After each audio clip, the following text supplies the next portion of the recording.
మంబాపూర్ ఇవన్నీ.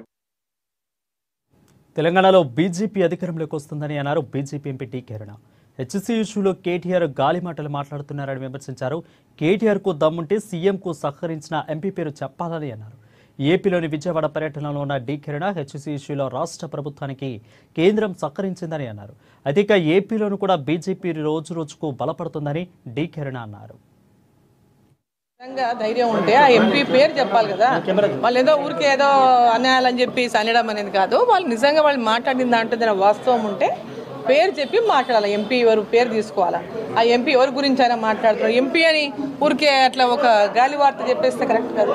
వాళ్ళంతా ఒకటే కదా, వేరే చూడాల్సింది ఏముంది. ఒకటే కాబట్టి వెళ్ళారు కలిసి. వాళ్ళ తండ్రి కొడుకులే ఉండాలి, ఇంకెవరు రాకూడదని అనుకుంటాను కాబట్టి కమెంట్ చేస్తాను. తెలంగాణ కానీ అంత సౌత్ పైన భారతీయ జనతా పార్టీ పెద్ద ఎత్తున ఫోకస్ పెట్టింది. సో తెలంగాణలో మొన్న సక్సెస్ఫుల్గా 8 మంది ఎంపీలను గెలిచాం. సో ఆంధ్రాలో కూడా మన ఎంపీలు గెలిచారు. సో తెలంగాణ ఇక్కడ ఎన్డీఏ ప్రభుత్వంలో, ఆంధ్రాలో ఎన్డీఏ ప్రభుత్వంలో ఉన్నారు ఇక్కడ. సో తెలంగాణలో ఇండివిజువల్గా భారతీయ జనతా పార్టీ పోటీ చేస్తాం. సో ఇక్కడ అక్కడ 2 చోట్ల కూడా ఎన్డీఏ ప్రభుత్వం వక్ఫ్ బోర్డు